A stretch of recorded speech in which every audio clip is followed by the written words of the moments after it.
Good morning, everyone. I will probably follow suit and stand here, so it's a little bit closer to you. Welcome back from the coffee break. So I'm Linda ZEILINA-CROSS, and I run an international sustainable finance think tank with a headquarters in Prague. So, what will we do today? Today, we will look at what's all going wrong, because let's be honest, the world's not a pretty place at the moment. And we have a lot of challenges that I think are extremely relevant for business, and even more so for business in the CE region and in Romania. Second, we're going to look at what's actually going right. So people get overly negative, and then we need to have therapy sessions for sustainability professionals. Some things are actually going quite well. And finally, what can we do better? So there is some, I won't call it necessarily opportunity, because if you go to ESG conferences, everybody's going to tell you it's an opportunity and there's no cost. Let's be realistic. We can do a lot of things better, and there's a very solid reason why and how. So we will be quite practical. So let's start with what is actually going very, very wrong. Main thing that's going really wrong is that we have major instability and uncertainty. When you marry these two things globally, well, guess what? All the investors get a bit jittery. We have seen that investment flows have, in some cases, even reversed. And also, everybody is starting to look at how to manage the risk better. And of course, climate risk, and I've worked on that for nearly 15 years, it has very funny ways how it sneaks into the equation. So currently, if you look at the Invesco and McKinsey's global survey, of course, geopolitical risk is at forefront. It's China, it's wars, and it is also the major fear of disruption to supply chains. This is something that worries executives, because if you want to remain competitive, you need to make sure that you can do it better than your competition. Excessive volatility in financial markets, it's put quite low down there, but every time financial markets get jittery, guess what? It's not good for anyone. It's not good for private citizens, it's definitely not good for business. We also have high sovereign indebtedness. We can discuss that separately, but this is not great when you have very shrinking fiscal space. So if another crisis hits us, how on earth are we going to get out of it? So these are the things that need to be kept an eye on. And an underlying trend right there is climate change. I mean, who knows? We're probably going to be all dead by the time it's really bad. But the main issue will be actually the financial volatility, because with more and more correlated extreme weather events and potential effect on food chains, when certain food supply chains start failing, that actually will affect the overall economic stability. So that's how this risk usually materializes.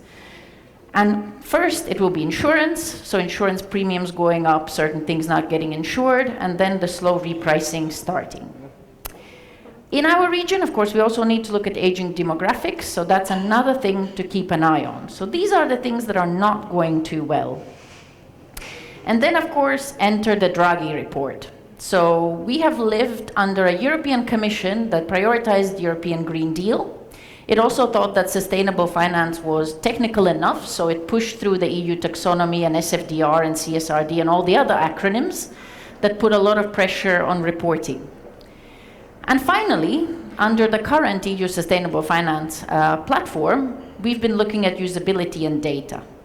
And this is where things start to converge. What we have discovered through our platform's work with our 15 subgroups and consultations is that the current reporting for sustainability is not streamlined, it's overly complicated, it's not user-friendly. And on top of that, the market is screaming and shouting that this is bad for competitiveness. We are over-regulating, there's just too much complexity, etc., etc.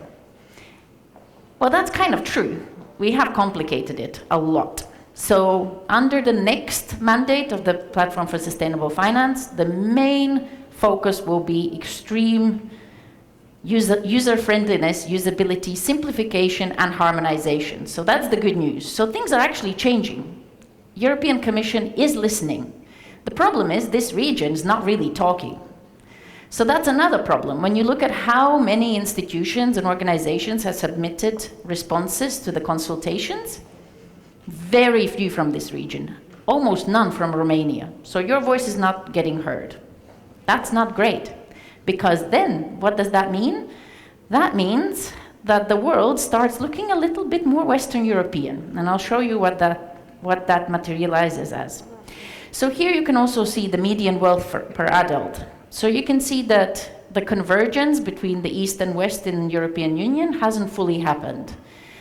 There are a variety of reasons for that, fragmented capital markets, etc. But I think we can do a lot better, and there are certain ways how we can tackle this issue. We also have one more very interesting thing that is happening across different countries to a different extent.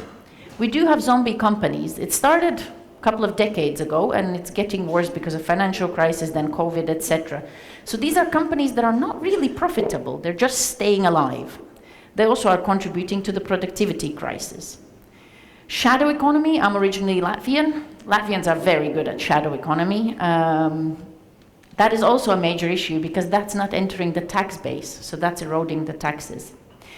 And you can see that worldwide, it's been growing. Good news for Romania, apparently you have one of the lowest numbers, around between 1% to 2% are zombie companies. So that means you actually are quite productive. So this is good news. And the best news is that the financial assets of different countries are growing. So we have citizens with money. I know that often I go into meetings in Prague, I go to meetings in even Vienna, and people tell us we just can't afford this. Guess what? We're richer than we think. Are we using the money in the most productive way? Probably not. If I can get a show of hands, how many of you have investments in at least 2 to 3 ETFs or any kind of investment funds? Who has investment funds?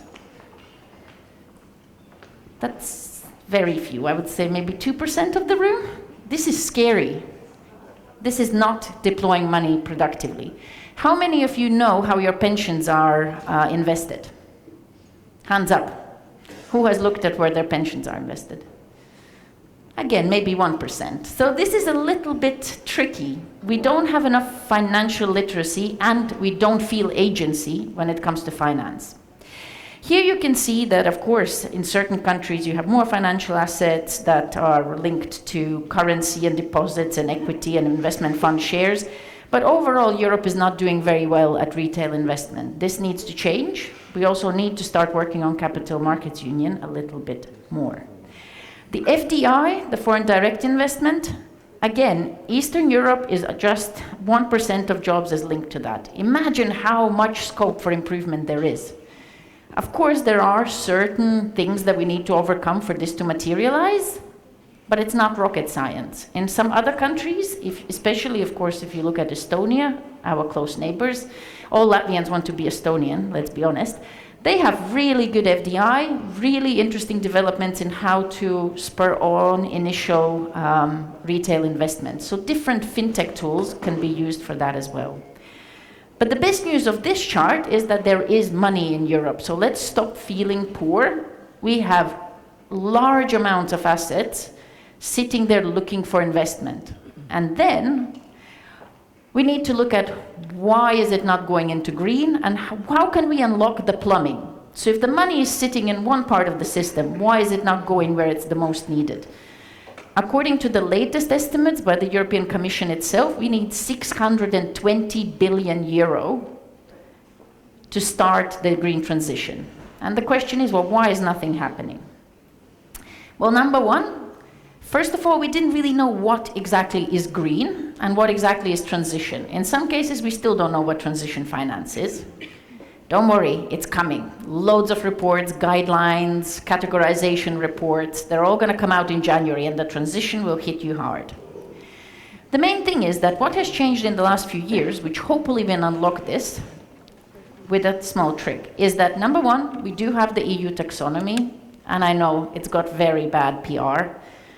But EU taxonomy actually is the first categorization system that shows you what is actually scientifically, technologically green with scientific screening criteria. How many of you have looked at the EU Compass and know about the technical screening criteria? Okay, just about the same amount of people who are investing and know where the pensions go, so that's good.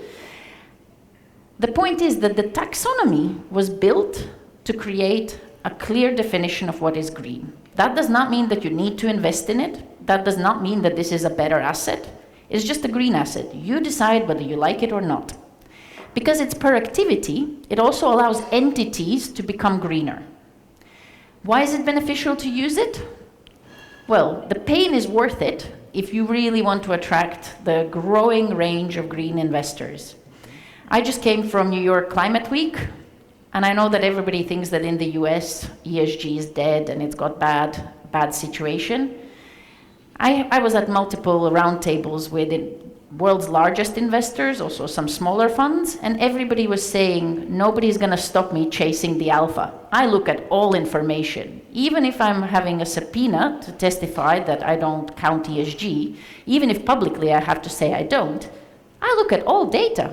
I want to get better return and I want to mitigate risk.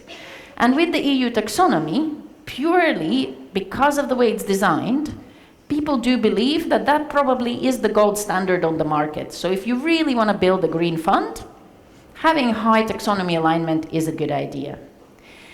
Investors have been seeking these returns, but the market hasn't actually created the opportunities and the products. You can see that currently, with the IRA, the Inflation Reduction Act and other things, you can see that there is actually percentage points of gains for different types of products.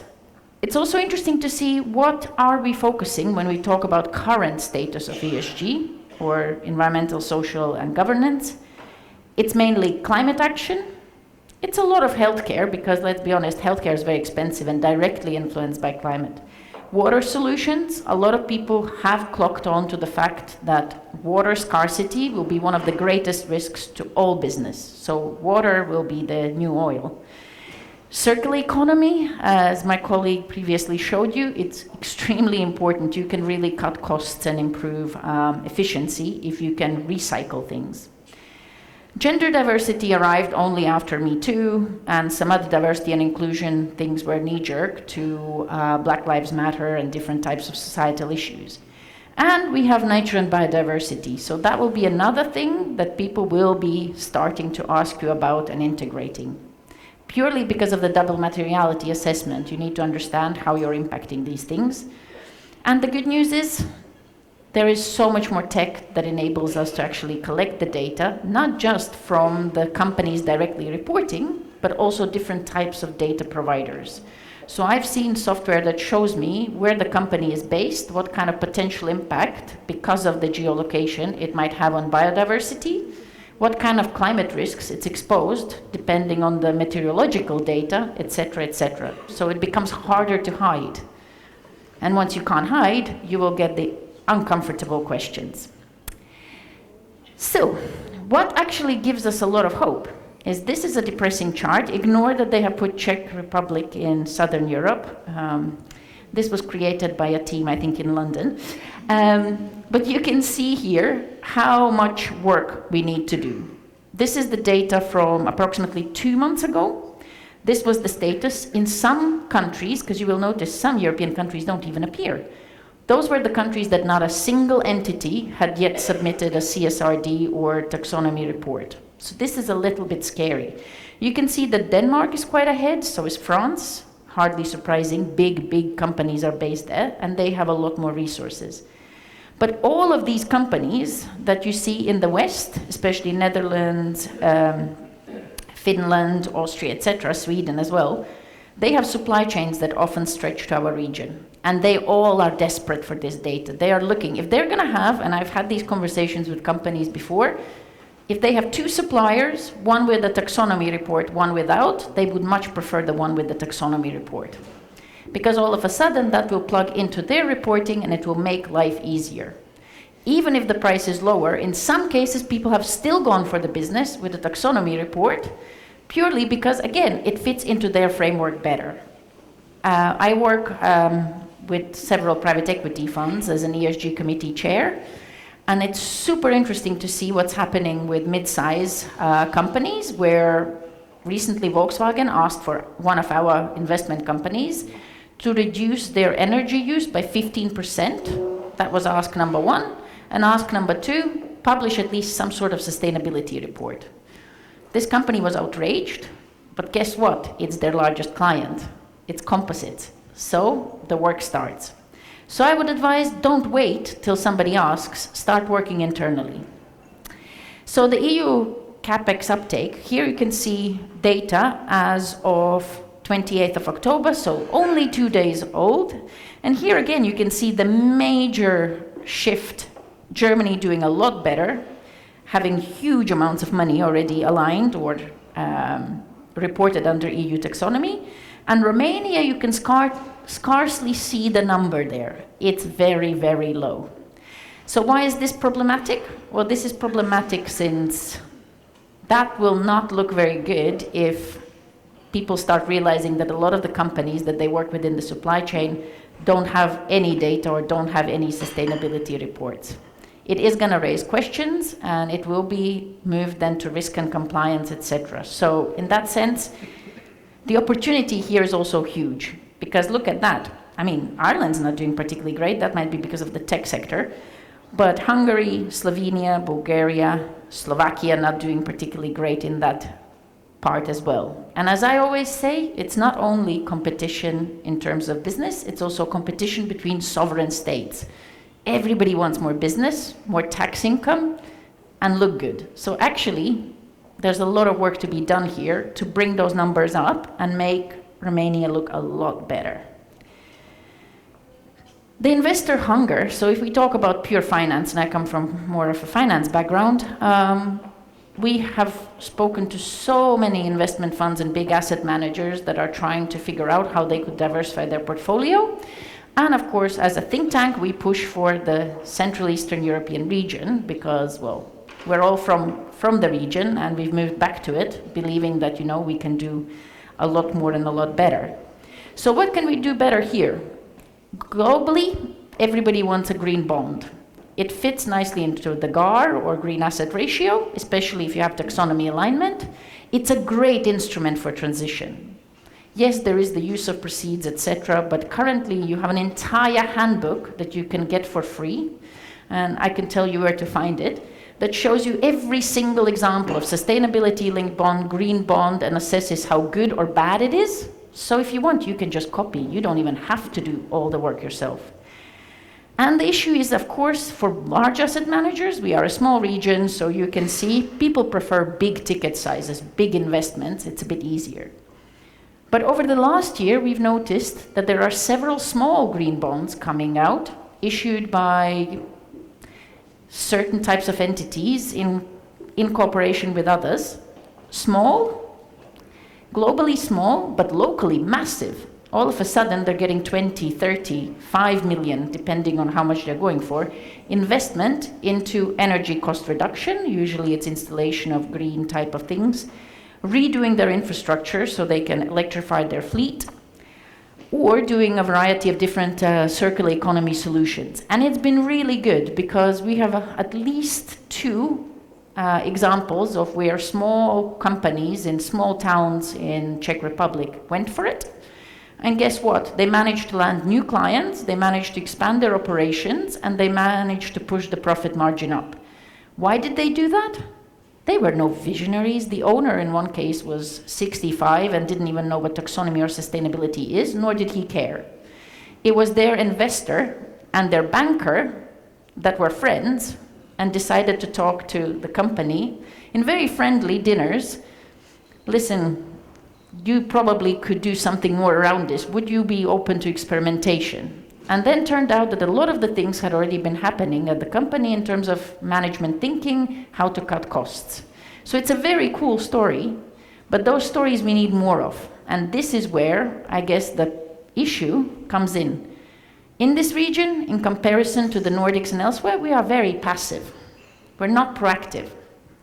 So my question to you is it the government's role to fix climate and sustainability? How many of us believe yes? Is it the government's role? I would say so.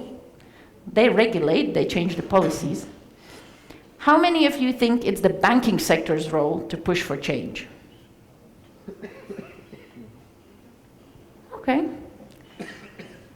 Who believes that it might be the societal, so it's every single person's, as a private citizen's role to push for change? Okay, interesting.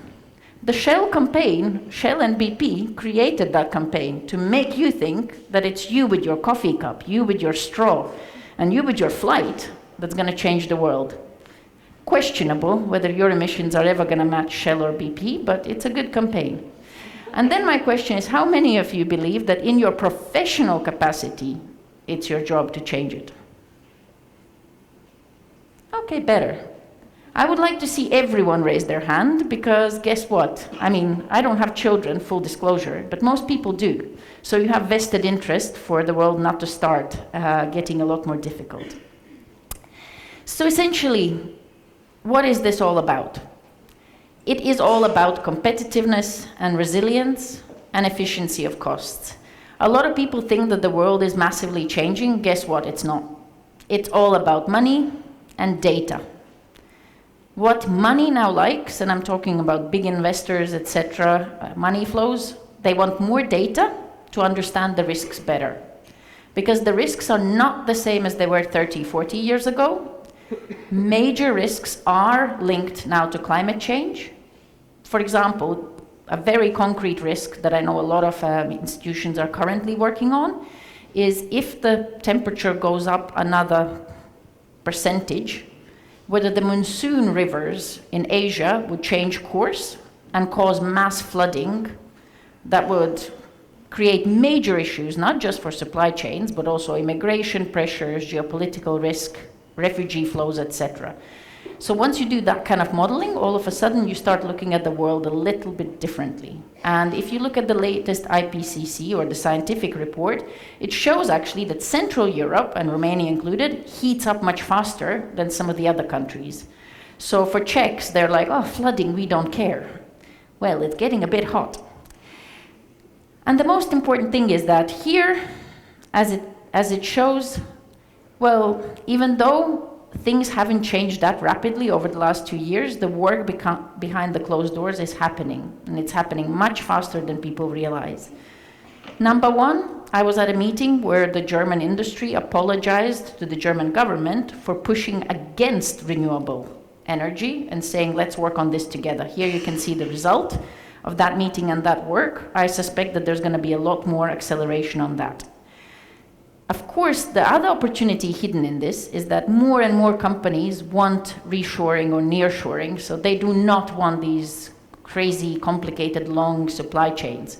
In that is a very good opportunity to show that we can do it better, and we can potentially do it more competitively. Number one, with increasing the productivity, figuring out how to do the energy transition. Because historically, there's been two main drivers of what drives competitiveness and, I guess, the prosperity of nations. It's cheap energy and it's cheap labor. So figuring out how to cheapen the energy, make yourself self-resilient, is a very, very important part. And on that, on the energy transition, I think it's everyone's job to push actually for better integration of the energy markets and for better policies. So when you vote, have a think about that. It's also interesting to see that even in Italy, which started the conversation very late, there's also huge pressures from business to improve the public policy and to try and figure out how to remain competitive in terms of energy prices. And CE is the new opportunity.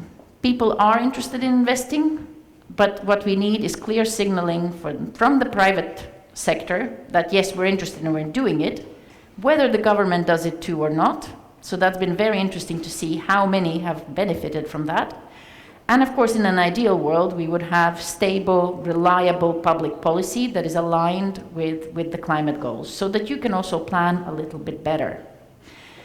There is a lot of private capital trying to figure out where the next opportunity will be and essentially chasing resilience. And here you can see how little money still goes into this region. And because more and more people want to put their money with some sort of positive impact, I think Romania is one of the bright regions where people will be looking to invest, because you can create not only environmental impact, but also social impact. And for a new generation of asset owners, there was a big meeting in Brussels of the new millionaires and billionaires of this region. They met with Mr. Obama and discussed what could they do better. And most of them agreed that they will actually start walking the walk and put the money into businesses and entities that are trying to push the envelope and introduce different type of thinking. Did anybody find out that that meeting even happened? Sadly, no. So this is the problem of information flows, where people sitting, doing their day job, think that, oh, well, sustainability people, nothing's changing. Guess what? It might actually change much, much faster than you think. On that, I will finish, but please, if you have any questions, just raise your hand and fire away. We still have around 4 minutes left.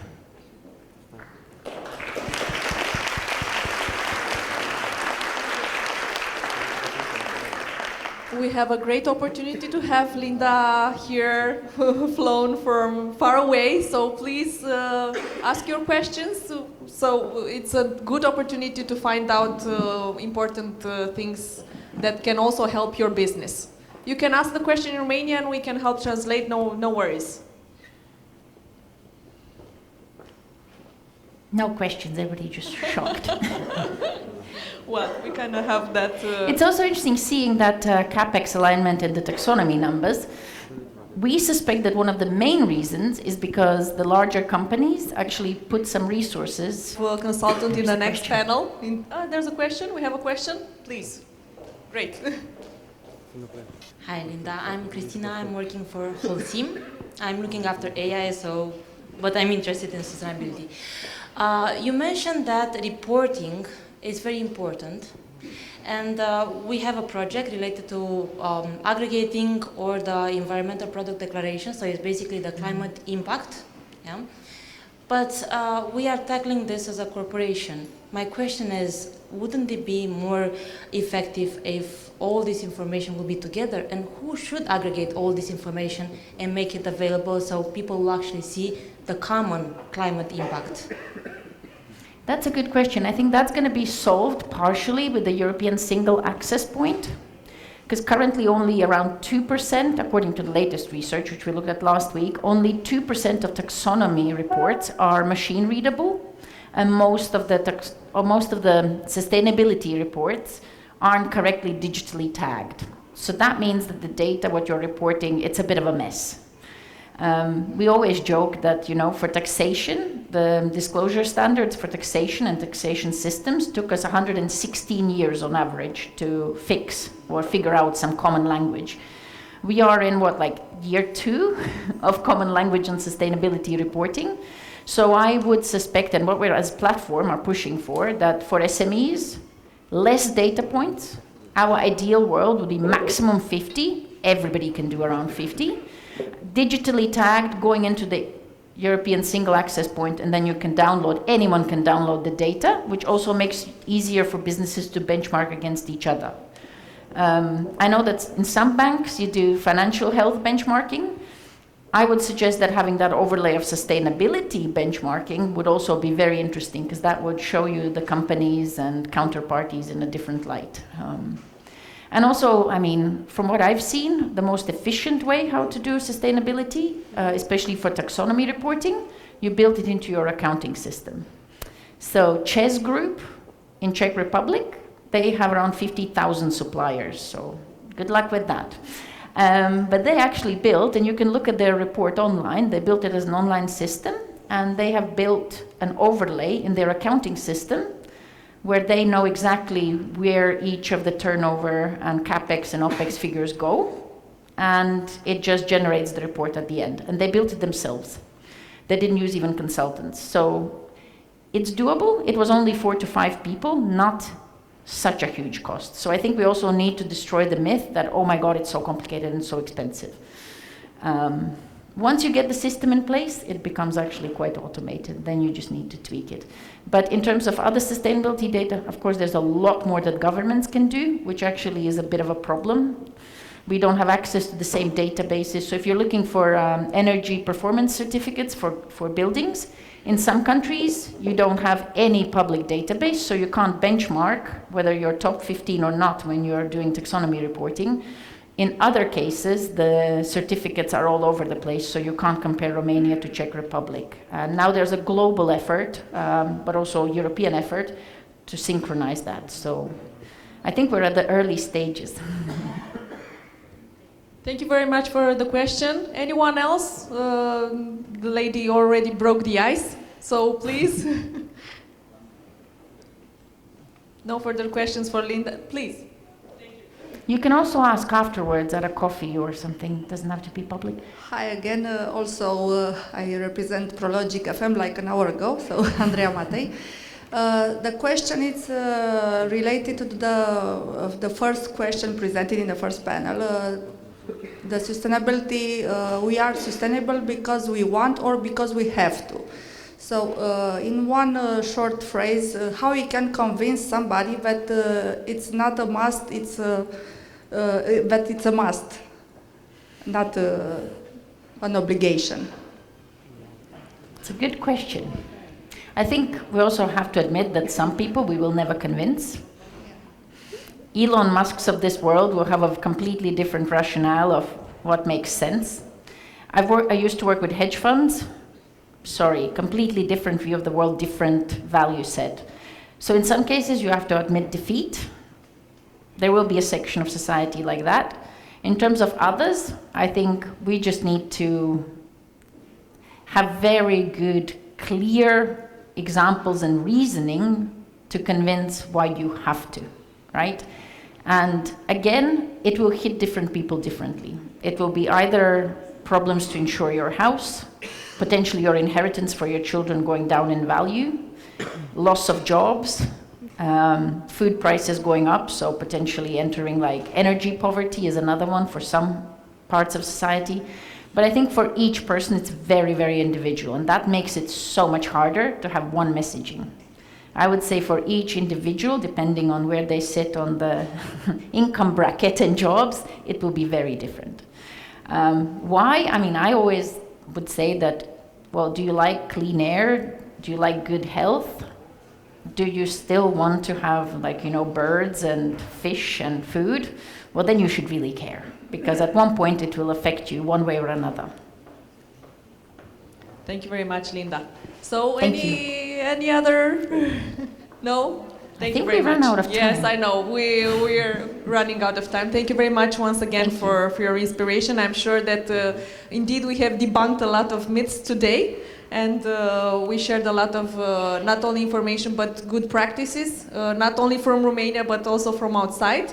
Thank you very much. Oh, and one last thing. So please do get in touch, because I can send you loads of free materials. And also, not many people realize there's this Green Assist launched by the European Commission, where you can go on the website and you actually get free consultants to help you set up your reporting or to understand essentially what sustainability in business is. Free, no catch. So it's just that the European Commission is not particularly great at promotions. Thank you very much once again, Linda. Thank you.